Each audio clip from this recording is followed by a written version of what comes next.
नीतीश कुमार क्या प्रधानमंत्री बनना चाहते हैं? 7 जन्म में नहीं बनेंगे, 7 जन्म में बोल रहा हूँ, ये जन्म तो छोड़ दीजिए। बिहार की राजनीति में सावन खत्म होते होते भदवा लग गया है। वजह बस एक नाम, आरसीपी सिंह। सियासी दिग्गजों में वो नाम जिसने बिहार के अप्रतिस्थापित सत्ता की जड़ें हिलाकर रख दी है। नीतीश कुमार के पीएम पद की दावेदारी पे आरसीपी सिंह की तल्ख टिप्पणी भुलाए नहीं भूले जा रही।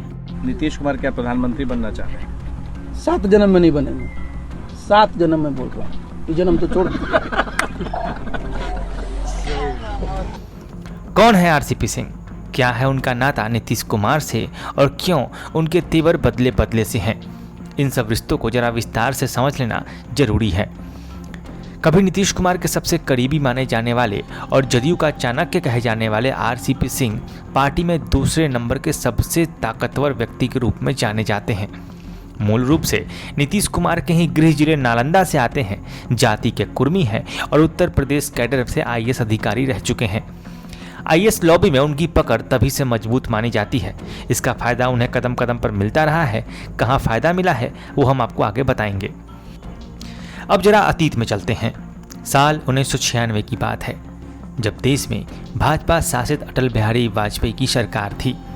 नीतीश कुमार सरकार में मंत्री हुआ करते थे।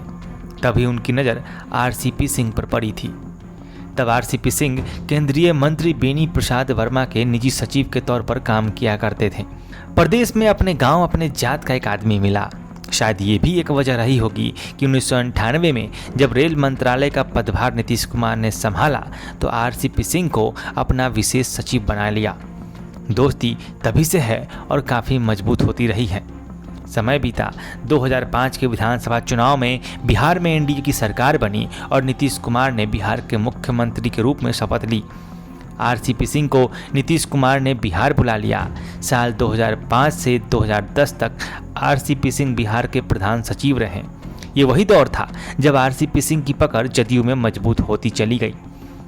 वो एक सरकारी अधिकारी से एक नेता के तौर पर उभरने लगे। साल 2010 में आरसीपी सिंह ने आईएएस जिम्मेवारियों से वॉलंटरी रिटायरमेंट ले लिया।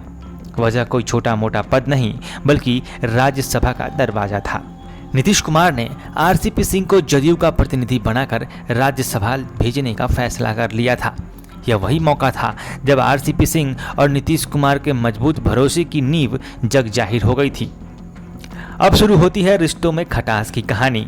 साल 2015 में बिहार में विधानसभा चुनाव हुए। इन चुनाव में नीतीश लालू के महागठबंधन ने प्रचंड बहुमत हासिल किया। प्रशांत किशोर जदयू के चाणक्य के तौर पर उभरे।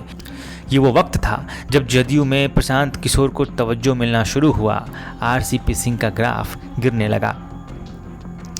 राजनीति के माहिर खिलाड़ी माने जाने वाले नीतीश कुमार को शायद इस बात की भनक थी। तभी उन्होंने साल 2016 में आरसीपी सिंह को फिर से राज्यसभा भेजने का फैसला किया। 2019 आते आते नीतीश और प्रशांत किशोर के रिश्ते बिगड़ने लगे। नीतीश कुमार ने प्रशांत किशोर को दूध से मक्खी की तरह निकालकर बाहर फेंक दिया। आरसीपी सिंह पार्टी में फिर से मजबूत होने लगे। साल 2019 देश में मोदी लहर चली। नरेंद्र मोदी एक बार फिर से भारतीय लोकतांत्रिक व्यवस्था के ध्वजवाहक बने। भाजपा की महत्वाकांक्षा बिहार में भी पैर पसारना चाह रही थी। नीतीश कुमार के विकल्प के तौर पर भाजपा एक मजबूत चेहरा तलाश रही थी। ऐसे में नीतीश के गढ़ में नीतीश की ही जाति का कोई ठोस विकल्प सामने नजर आ रहा था। भाजपा की नज़र नालंदा से ही कुर्मी जाति से आने वाले आरसीपी सिंह पर टिकी हुई थी। मंत्री पद का दांव खेला गया। भाजपा ने जदयू से एक मंत्री बनने का ऑफर दे डाला। जदयू के अंदर तब के कद्दावर नेता ललन सिंह और आरसीपी सिंह के बीच मंत्री पद को लेकर टकराव की स्थिति बन गई। विवाद बढ़ता देखकर नीतीश कुमार ने जदयू से कोई भी मंत्री न देने का फैसला किया। लेकिन राजनीति फैसले इतनी आसानी से कहाँ मानती है। भाजपा ने सॉफ्ट कॉर्नर दिखाते हुए आरसीपी सिंह को केंद्रीय मंत्री बना दिया और इस्पात विभाग का जिम्मा सौंपा। यह साल 2021 की बात है। इस तरह भाजपा के सह से नीतीश कुमार के सचिव का काम करने वाले आरसीपी सिंह जदयू में रहते हुए नीतीश कुमार के बराबर खड़े हुए। दरार की यह शुरुआत थी। महत्वाकांक्षाओं ने उसे और विस्तार दे दिया। नतीजा हम और आप आज टीवी चैनल्स पर देख रहे हैं।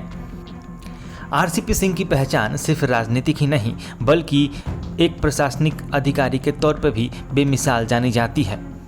वो बिहार में लेडी सिंघम के नाम से जानी जाने वाली धाकर आईपीएस ऑफिसर लिपि सिंह के पिता हैं। इसके पीछे भी एक दिलचस्प कहानी है। ऐसा कहा जाता है कि आईएएस लॉबी में आरसीपी सिंह की पकड़ बहुत मजबूत थी। इसी का फायदा उठाते हुए उन्होंने अपनी बेटी लिपि सिंह को बिहार में पोस्टिंग दिलवाई। पिता ने राजनीति संभाला, बेटी ने प्रशासनिक ताकतों को बढ़ावा दिया। आरसीपी सिंह ने बिहार में बेटी की एंट्री धमाकेदार करवाई। जदयू की सत्ता का अंदरूनी सह मिला। अनंत सिंह बाहुबली बली का बकरा बनाए गए। लिपि सिंह ने बाहुबली अनंत सिंह को रगेदना शुरू किया और गिरफ्तार कर जेल भी भेजा। कहने वाले कहते हैं कि इस स्क्रिप्टेड बहादुरी से रातों रात एक सामान्य आईपीएस ऑफिसर बिहार में लेडी सिंघम बन गई। लिपि सिंह को 2020 में मुंगेर में दुर्गा पूजा के दौरान मूर्ति विसर्जन पर गोली चलवाने का भी आरोप लगा। विसर्जन के दौरान हुई हिंसक झड़प में एक व्यक्ति की मौत हो गई। इसके बाद लिपि सिंह पर कार्रवाई करने की मांग को लेकर जमकर बवाल हुआ। लोगों को लगा कि नीतीश कुमार लिपि सिंह को बचा रहे हैं, लेकिन पर्दे के पीछे कहानी की डोर उन महारथियों के हाथ में थी जो भाजपा के चहेते थे। लेकिन सड़क पर इस हिंसा के खिलाफ सबसे ज़्यादा मुखर भी भाजपा के ही लोग थे, जो इस निंदनीय घटना की आड़ में नीतीश कुमार को भला बुरा कह रहे थे। पर एक अनकही बात यह भी है कि पिता आरसीपी सिंह भाजपा के ही तो चहेते थे। राजनीति बड़ी गूढ़ चीज है। समझने में जरा सी इधर उधर हुई तो अपराध और अपराधी का संबंध ही बदल जाता है।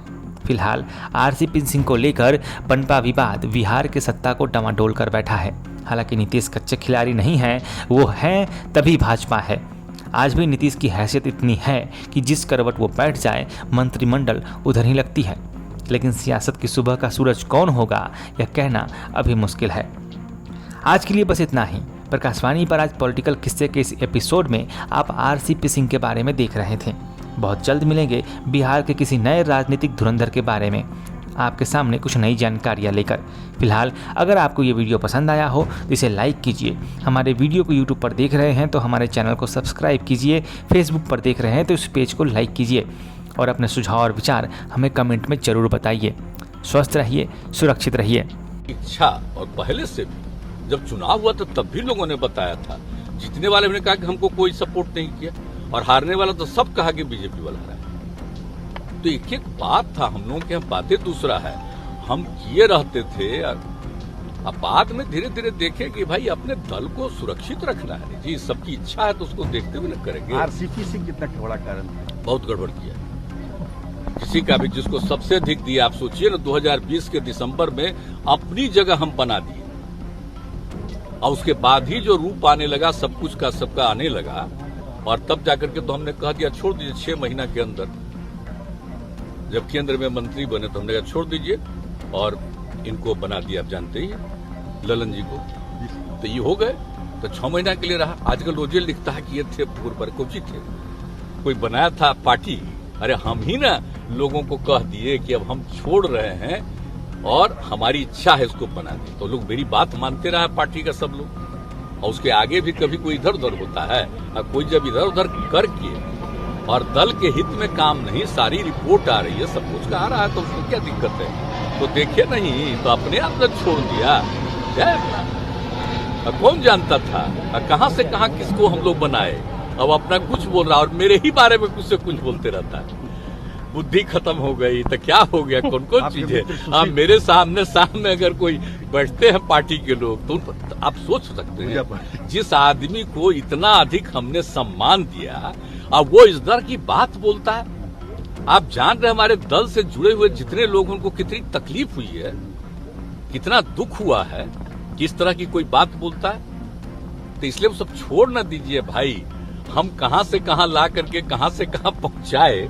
आप किसी के मन में कोई रहता अपना करो भाई, जहां रहना वहां रहो, जाओ, हो गया खत्म।